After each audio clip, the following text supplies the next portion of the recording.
നമസ്കാരമുണ്ട്, ബിനിക്കുട്ടനാണ്. അപ്പോൾ നമുക്കിപ്പോൾ 2 ദിവസം മുമ്പും പെട്രോളിൻ്റെ ഡീസലിൻ്റെയും വില വർധനവ് ഉണ്ടായിട്ടുണ്ട്. പെട്രോളിൻ്റെ ഡീസലിനും വില വർധനവിനെ കുറിച്ച് പറയുമ്പോൾ അതിപ്പോൾ ഒന്നും ചെയ്യാൻ പറ്റില്ല. ക്രൂഡ് ഓയിലിൻ്റെ വില കൂടുമ്പോഴും ആഗോള വിപണിയിലും വരുന്ന പല പ്രശ്നങ്ങളും കാരണവും ഈ ക്രൂഡ് ഓയിലിൻ്റെ വില കൂടാൻ ചാൻസ് ഉണ്ട്. അപ്പോൾ സ്വാഭാവികമായിട്ടും പെട്രോളിൻ്റെ ഡീസലിൻ്റെയും വില വർധനവും ഉണ്ടാവും. ശരിക്കും പറഞ്ഞാൽ അത് പെട്രോളും ഡീസലും മാത്രമല്ല, അതുമായിട്ട് ബന്ധപ്പെട്ട എല്ലാം ഗ്രീസ്, ഓയില്, പിന്നെ മണ്ണെണ്ണ, ടയറിന് അങ്ങനെയുള്ള സ്പെയർ പാർട്സിനെല്ലാം വില കൂടും. ഇതുമായിട്ട് ബന്ധപ്പെട്ട് വരുന്ന സ്പെയർ പാർട്സിനെല്ലാം വില കൂടും.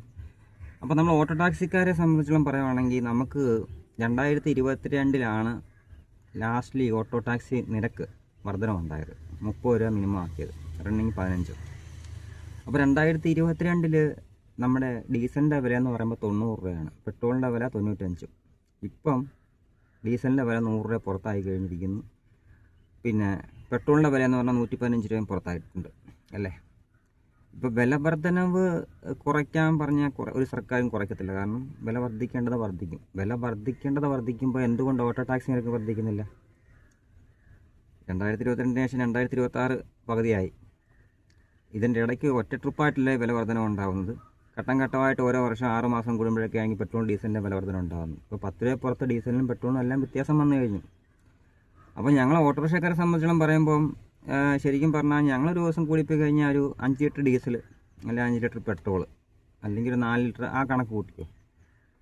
അപ്പോൾ ഇതിനകത്ത് ഒരു 10, 50, 60 രൂപയുടെ വ്യത്യാസം ഞങ്ങൾക്ക് വരുന്നുണ്ട്. അത് ഞങ്ങളെ വലിയ രീതിയിൽ ബാധിക്കുന്നില്ല. പക്ഷേ ഞങ്ങളെ ബാധിക്കുന്ന എങ്ങനെ അറിയോ? ഈ പെട്രോളിൻ്റെ ഡീസലിൻ്റെ വില വർദ്ധിക്കുമ്പോൾ ബാക്കി പലചരക്ക് സാധനങ്ങൾ, പച്ചക്കറിക്ക് എന്ന് വേണ്ട എല്ലാത്തിനും വില കൂടും. പിന്നെ ഓൾറെഡി വാഹനമായിട്ട് ബന്ധപ്പെട്ട് പേപ്പർ ഭാഗങ്ങൾക്ക് എല്ലാം റേറ്റ് കൂടുതൽ. അതായത് ഇൻഷുറൻസ് അടയ്ക്കണമെങ്കിൽ തന്നെ 10-14,000 രൂപ വേണം, അല്ലെങ്കിൽ 12,000 രൂപ പുറത്ത് വേണം കുറഞ്ഞത്. ഒരു വർഷം ഒരു വണ്ടിക്ക് ഇൻഷുറൻസ് അടയ്ക്കണമെങ്കിൽ, ഡീസൽ വണ്ടിക്ക് പുതിയതാണെങ്കിൽ. പഴയതാണെങ്കിലും 10-15,000 രൂപ പുറത്ത് വേണം അല്ലേ. അതുപോലെ ടാക്സ് കൂടി, ടെസ്റ്റിംഗ് ഫീസ് കൂടിയില്ലേ.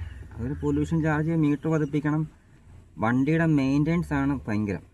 നമ്മൾ ഈ പറഞ്ഞ പോലെ 5000 കിലോമീറ്റർ ഓടുമ്പോൾ ഡീസൽ വണ്ടി സർവീസ് ചെയ്യണം. ഓയിൽ മാറണം, എൽ ബെയറിംഗ് മാറണം, ഓയിൽ ഫിൽറ്റർ, അങ്ങനെയുള്ള കാര്യങ്ങളൊക്കെ ചെയ്യണം. പിന്നെ ടയർ വർഷത്തിൽ 2 പ്രാവശ്യം ടയർ തിരിച്ചിടുകയോ അല്ലെങ്കിൽ കട്ട് ചെയ്യുകയൊക്കെ ചെയ്യണം. ഇതെല്ലാം ചിലവാണ്. 1500 രൂപ. ഇപ്പോൾ ടയറിൻ്റെ വില 2500 രൂപ പുറത്തായി കഴിഞ്ഞു. 2600 രൂപയ്ക്ക് ടയറിൻ്റെ വില. കട്ട് ചെയ്യണമെങ്കിലും റേറ്റ് കൂടുതലാണ്. അപ്പോൾ ഇതെല്ലാം വേണം. ഞങ്ങളിതൊന്നും കുറയ്ക്കാൻ പറയുന്നില്ല, പക്ഷെ ഇതെല്ലാം വേണം. പക്ഷെ ഞങ്ങൾക്കും പിടിച്ച് നിൽക്കണ്ടേ ഈ ഫീൽഡിൽ. അപ്പം ഞങ്ങളുടെ ചാർജും വർദ്ധിപ്പിച്ച് തരുക. കാരണം ഈ ഇപ്പോഴത്തെ റേറ്റ് വെച്ച് ഇത് കേൾക്കുന്നവർ ഈ ഫീൽഡിലുള്ളവർക്ക് മനസ്സിലാകത്തുള്ളൂ കേട്ടോ, ശരിക്കും പറഞ്ഞാൽ. അല്ലെങ്കിൽ വരുന്ന ഗവൺമെൻറ്റിൻ്റെ, ഇപ്പം നമ്മുടെ സംസ്ഥാന സർക്കാരിൽ ഗതാഗത വകുപ്പ് മന്ത്രി ഈ മേഖലയായിട്ടൊക്കെ ബന്ധപ്പെട്ട് നിന്നിട്ടുള്ള ആളാണെങ്കിൽ, ശരിക്കും പറഞ്ഞാൽ ഒരു ടാക്സി തൊഴിലാളി ആണെങ്കിൽ അദ്ദേഹത്തിന് മനസ്സിലാവും. അല്ലെങ്കിൽ ഇപ്പം നിയമസഭയിൽ ഇരിക്കുന്നവർക്ക് ഇതിനെക്കുറിച്ച് കൂടുതൽ ആർക്കും അങ്ങനെ അറിയത്തില്ല. പിന്നെ യൂണിയൻകാരൊക്കെ ഇടപെട്ട് ഇതിനെക്കുറിച്ച് പറഞ്ഞ് അവരെ ബോധ്യപ്പെടുത്തുകയാണ് ചെയ്യുന്നത്. പെട്രോൾ ഡീസലിൻ്റെ വില വർധന വരുമ്പോൾ ടാക്സി തൊഴിലാളി നല്ല രീതിയിൽ ബാധിക്കുന്നുണ്ടെന്ന രീതിയിലൊക്കെ അവർ പറഞ്ഞ് മനസ്സിലാക്കും. അപ്പം എന്തോ ആയാലും ഓട്ടോ ടാക്സി നിരക്ക് വർദ്ധിക്കേണ്ട ആവശ്യകത ഉണ്ട്. ശരിക്കും പറഞ്ഞാൽ വർദ്ധിപ്പിച്ചേ പറ്റൂ. കാരണം എല്ലാത്തിനും വില കൂടുവാണെങ്കിൽ ഇപ്പോൾ നിലവിലെ ചാർജ് വെച്ച് ഞങ്ങൾക്കും പിടിച്ച് നിൽക്കണ്ടേ.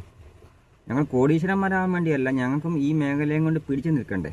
അപ്പം തീർത്തും പറഞ്ഞു കഴിഞ്ഞാൽ വളരെ കഷ്ടത അനുഭവിക്കുന്ന ഒരു മേഖലയാണ് ഇപ്പോൾ ടാക്സി മേഖല. ഒന്നാമത് എല്ലാവർക്കും വണ്ടിയുണ്ട്. പിന്നെ എന്തു പറയുന്നത്, ബസ്സുണ്ട്. ഇപ്പോൾ KSRTC സൗജന്യത്തിലേക്ക് തിരിയാൻ പോകുന്നു. ഇങ്ങനെയൊക്കെ തിരിയുമ്പം നല്ല രീതിയിൽ ടാക്സി തൊഴിലാളികളെ ബാധിക്കും. പക്ഷേ വർഷാവർഷം ടാക്സി തൊഴിലാളിയിൽ നിന്ന് ഗവൺമെൻറ്റിലേക്കും മറ്റ് സ്ഥാപനങ്ങളിലേക്കും പോകുന്ന ഫണ്ട്, ടെസ്റ്റിംഗ് ഇനത്തിലും മറ്റ് പേപ്പർ ഭാഗം അതിൻ്റെയൊക്കെ ഇതിലേക്ക് പോകുന്ന ഫണ്ട് വർഷാവർഷം വരുംതോറും കൂടി വരികയാണ്. പക്ഷേ വർഷാവർഷം വരുംതോറും ടാക്സി ഫീൽഡ് തകർന്നുകൊണ്ടിരിക്കുകയെന്ന് പറഞ്ഞു കഴിഞ്ഞാൽ ഓട്ടം കുറവാണ്.